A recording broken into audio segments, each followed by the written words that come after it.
Siddu DKShi ಚದುರಂಗದಾಟ, ಬಿಜೆಪಿಯೊಳಗೆ ಗುದ್ದಾಟ, BJP ಮನೆಗೆ 3 ಬಾಗಿಲು, Yatnal and team ಕಾಟ, ವಿಜಯೇಂದ್ರರಿಗೆ ಪೀಕಲಾಟ.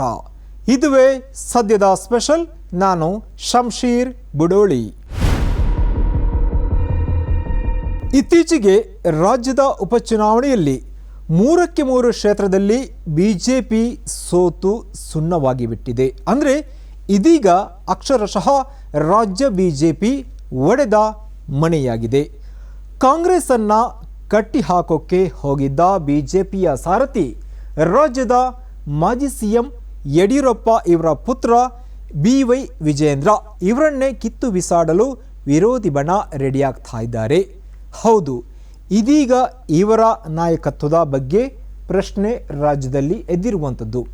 ವಿಜಯೇಂದ್ರ ನಾಯಕತ್ವದ ವಿರುದ್ಧ ಸದಾ ಬುಸುಗುಡ್ತಾ ಇದ್ದ ಯತ್ನಾಳ್ ಆ್ಯಂಡ್ ಟೀಮಿಗೆ ಸಖತ್ತಾಗಿ ಈ ಮೂಲಕ ಒಂದು ಚಾನ್ಸ್ ಸಿಕ್ಕಿರುವಂಥದ್ದು. ಇದೇ ಕಾರಣಕ್ಕೆ ಉಪಚುನಾವಣೆಯ ಫಲಿತಾಂಶ ಕಂಡು ಅವರು ಫುಲ್ ಖುಷ್ ಆಗಿಬಿಟ್ಟಿದ್ದಾರೆ. ಬಿಜೆಪಿ ರಾಜ್ಯಾಧ್ಯಕ್ಷರಾಗಿರುವಂತಹ ವಿಜಯೇಂದ್ರ ಸಾರಥ್ಯದಲ್ಲಿ ಕಳೆದ ಲೋಕಸಭೆ ಚುನಾವಣೆಯಲ್ಲಿ ಕರ್ನಾಟಕದಲ್ಲಿ ಬಿಜೆಪಿ ಪಕ್ಷಕ್ಕೆ ಭಾರಿ ಹಿನ್ನಡೆಯಾಗಿತ್ತು. ಇದೀಗ ಉಪಚುನಾವಣೆಯಲ್ಲಿ 3ಕ್ಕೆ 3 ಕ್ಷೇತ್ರದಲ್ಲಿ ಸೋತಿದೆ. ಕಳಪೆ ಪ್ರದರ್ಶನ ಈ ಮೂಲಕ ಮಾಡಿರುವಂಥದ್ದು. ಈ ಮೂಲಕ ಡಿಕೆಶಿ ಸಿದ್ದರಾಮಯ್ಯ ಇವರ ಚದುರಂಗದ ಆಟಕ್ಕೆ ಕೇಸರಿ ಪಡೆ ಬೆಚ್ಚಿ ಬಿದ್ದಿದೆ. ಈ ಸೋಲು ಬಿಜೆಪಿ ನಾಯಕರು ನಿರೀಕ್ಷೆ ಮಾಡಿಯೇ ಇರಲಿಲ್ಲ. ನಾಯಕರ ಮಧ್ಯೆ ಆರೋಪ ಪ್ರತ್ಯಾರೋಪ ನಡೀತಾ ಇದೆ. ಅಂತೂ ಒಂದು ಶಿಸ್ತಿನ ಪಕ್ಷದಲ್ಲಿ ಇದೀಗ ಮುಸುಕಿನ ಗುದ್ದಾಟ ಪ್ರಾರಂಭ ಆಗಿದೆ.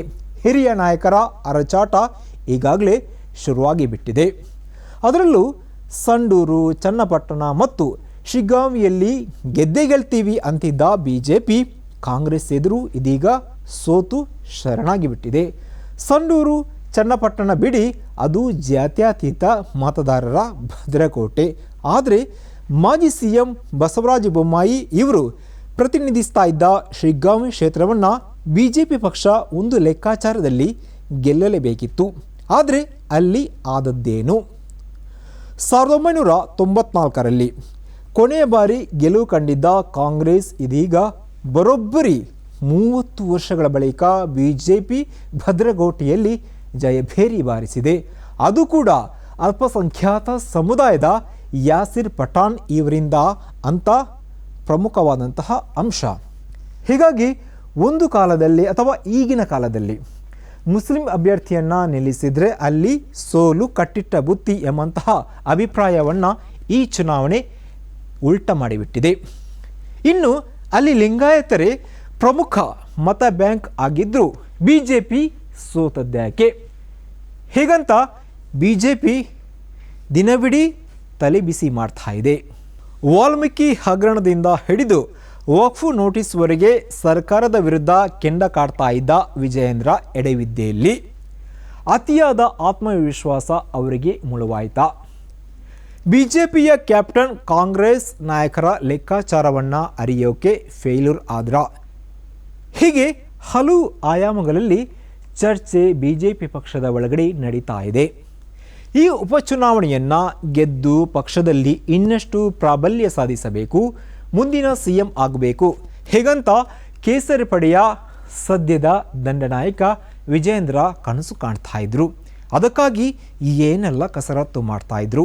ಆದರೆ ಇದೀಗ ಈ ಉಪಚುನಾವಣಾ ಫಲಿತಾಂಶದಿಂದ ಅವರ ಖುದ್ದು ರಾಜಕೀಯ ಭವಿಷ್ಯವೇ ಅತಂತ್ರವಾಗಿ ಬಿಟ್ಟಿದೆ.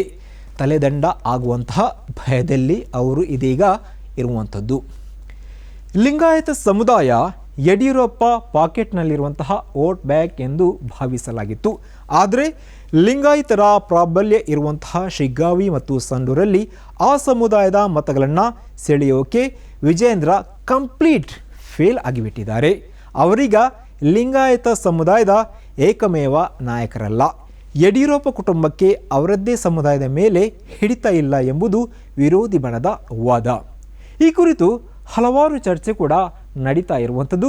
ಜೊತೆಗೆ ಇವರ ವಿರೋಧಿ ಬಣ ಈ ಅಸ್ತ್ರವನ್ನೇ ಇಟ್ಕೊಂಡು BY ವಿಜಯೇಂದ್ರ ಇವರ ವಿರುದ್ಧ ಬಾಣವನ್ನು ಎಸೀತಾ ಇದ್ದಾರೆ. ಎಸ್, ಈ ಒಂದು ಕಾರಣ ಸಾಕು. ಯಾಕಂದರೆ ವಿಜಯೇಂದ್ರ ಇವರನ್ನು ರಾಜ್ಯಾಧ್ಯಕ್ಷ ಸ್ಥಾನದಿಂದ ಕೆಳಗಿಳಿಸೋಕೆ ರೆಡಿಯಾಗ್ತಾ ಇದ್ದಾರೆ ಯತ್ನಾಳ್ ಆ್ಯಂಡ್ ಟೀಮ್. ಈ ಎಲ್ಲ ಸದ್ಯದ ರಾಜಕೀಯ ಬೆಳವಣಿಗೆಯನ್ನು ನೋಡಿದಾಗ ತಂದೆ ಮತ್ತು ಮಗನ ಮೇಲಿನ ವ್ಯಾಮೋಹ ಇದನ್ನು BJP ಹೈಕಮಾಂಡ್ ಇನ್ನಾದರೂ ಬಿಡಬೇಕು. ಅವರಿಂದಲೇ BJP ಕರ್ನಾಟಕ ರಾಜ್ಯದಲ್ಲಿ ಸೋತಿದೆ ಎಂದು ಶಾಸಕ ಬಸವನಗೌಡ ಪಾಟೀಲ್ ಯತ್ನಾಳ್ ಈಗಾಗಲೇ ಬಹಿರಂಗವಾಗಿ ಹೇಳಿಕೆಯನ್ನು ನೀಡಿದ್ದಾರೆ. ಇವರು ಕೇವಲ ಹೇಳಿಕೆಯನ್ನು ನೀಡಿದರೆ ದೊಡ್ಡ ವಿಷಯ ಆಗಿರಲಿಲ್ಲ. ಆದರೆ ಅವರೀಗ ಒಂದು ಹೆಜ್ಜೆಯನ್ನು ಮುಂದೆ ಹೋಗಿ ಇಟ್ಟಿದ್ದಾರೆ. ಯಾಕಂದರೆ ರೆಬೆಲ್ ಲೀಡರ್ ಆಗಿರುವ BJPಯ ಬಸವನಗೌಡ ಪಾಟೀಲ್ ಯತ್ನಾಳ್ ತನ್ನದೇ ಪ್ರತ್ಯೇಕ ಮಾಸ್ ತಂಡವನ್ನು ಕಟ್ಟಿಕೊಂಡಿದ್ದಾರೆ. ಇದು ಒಂದು ರೀತಿಯಲ್ಲಿ BJP ಪಕ್ಷಕ್ಕೆ ದೊಡ್ಡ ಹೊಡೆತ ನೀಡುವಂತಹ ವಿಚಾರ. ಯಾಕಂದರೆ ರಾಜ್ಯ BJPಗೆ ಇವರು ಒಂದು ರೀತಿಯಲ್ಲಿ ಬೇತಾಳನಂತೆ ಕಾಡತೊಡಗಿದ್ದಾರೆ. ಪ್ರತಿದಿನ ವಿಜೇಂದ್ರ ಮತ್ತು ಯಡಿಯೂರಪ್ಪ ಇವರನ್ನು ಟಾರ್ಗೆಟ್ ಮಾಡೋಕ್ಕೆ ಶುರು ಮಾಡ್ತಾ ಇದ್ದಾರೆ. ಸಿಕ್ಕಲ್ಲಿ ಸ್ಟೇಟ್ಮೆಂಟ್ ಕೊಡ್ತಾ ಇದ್ದಾರೆ, ಅಲ್ಲಿ ಕಾಟ ಕೊಡ್ತಾ ಇದ್ದಾರೆ. ಇನ್ನು ಯಡಿಯೂರಪ್ಪ ಕುಟುಂಬದ ವಿರುದ್ಧ ಇರುವಂತಹ ಅತೃಪ್ತರ ವೇದಿಕೆಯನ್ನು ರೆಡಿ ಮಾಡಿದ್ದಾರೆ. ರಮೇಶ್ ಜಾರಕಿಹೊಳಿ, ಅರವಿಂದ ಲಿಂಬಾವಳಿ, ಮಧು ಬಂಗಾರಪ್ಪ, ಮಾಜಿ ಸಂಸದರಾದ GM ಸಿದ್ದೇಶ್ವರ್, ಅಣ್ಣಾ ಸಾಹೇಬ್ ಜೊಲ್ಲೆ ಸೇರಿದಂತೆ ಮತ್ತಿತರರು. ಹೀಗೆ ವಿಜೇಂದ್ರ ವಿರುದ್ಧ ಇವರು ಆ್ಯಕ್ಟಿವ್ ಆಗ್ತಾ ಇದ್ದಾರೆ. ವಿಜೇಂದ್ರ ಹಠಾವೋ BJP ಬಚಾವೋ ಅಭಿಯಾನಕ್ಕೆ ಚಾಲನೆ ನೀಡ್ತಾ ಇದ್ದಾರೆ ಎಂಬಂತಹ ಸುಳಿವು ರಾಜಕೀಯ ವಲಯದಿಂದ ಸಿಕ್ಕಿರುವಂತಹ ಹೊಸ ಅಪ್ಡೇಟ್. ಇನ್ನೇನು ನವೆಂಬರ್ ತಿಂಗಳು ಕೊನೆ ಆಗ್ತಾ ಬರ್ತಾ ಇದೆ.